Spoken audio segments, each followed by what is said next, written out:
This week has been the most traumatic week ever. We took Groot to the vet. We wanted the vet to check out his skin specifically just because we were already having issues, like an overall health checkup with Groot, which means like his ear, his teeth, his eyes, his face, his paws, his skin, and then we wanted them to check to see if we were right about him having discharge for his anal glands, like if it needs to be expressed.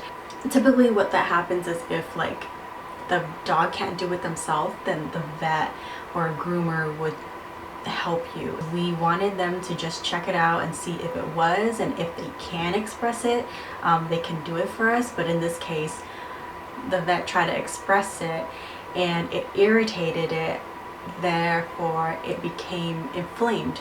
And so when we brought him to the vet, though, his butt wasn't like, you couldn't see any signs of anything on his butt. So now when we got him back, the right side of his butt, you can see that there's like a little bump, like a pimple. We weren't too concerned about it at first because we just thought like, oh, maybe because they pressed it, that's what happens.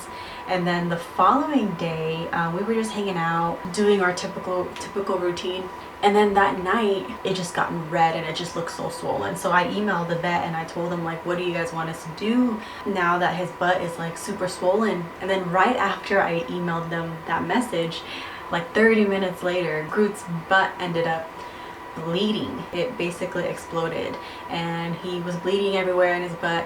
And we just thought the best thing to do was just take him to the ER. The ER veterinarian told us that whoever tried to express his anal glands didn't do it properly, or they, lack for a better word, they just irritated it and it just went inwards instead of outwards. So they suggested that we just have them express it fully and then put him on pain meds, medication, antibiotics for like a week, do a follow-up afterwards. But since the trauma that we had with going to the vet in the very beginning, causing us to be in the emergency room, it's like I don't even know if I want to go back to them.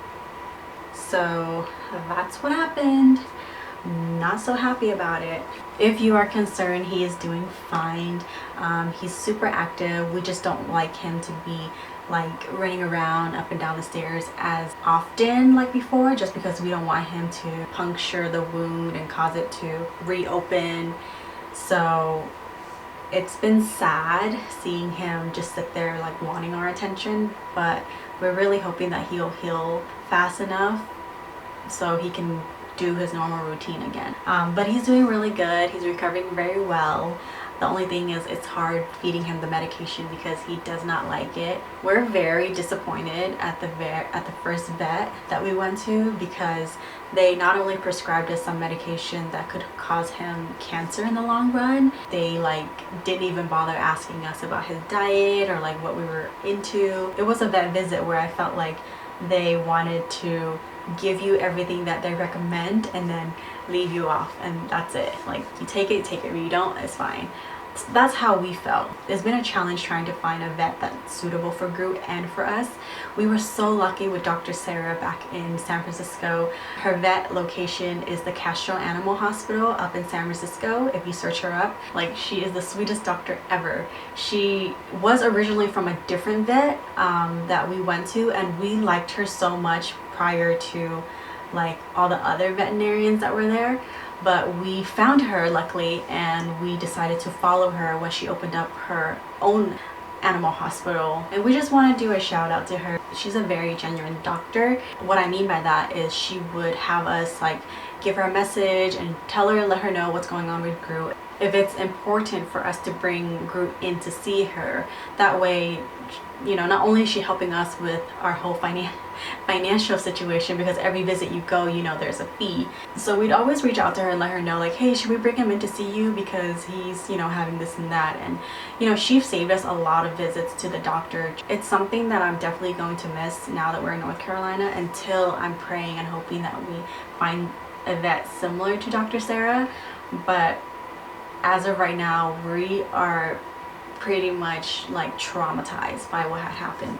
At this point, I'm basically moving forward of, you know, possibly finding him a new doctor that will be more suitable for not only him but for us as well.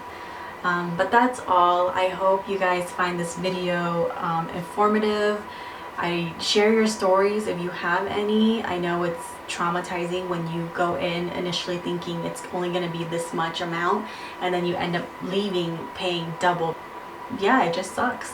If you haven't already done so, like and subscribe, you guys. That way you are showing us that you're supportive of our channel and that you will get updates when we upload new videos. I'll see you guys in the next video. Bye!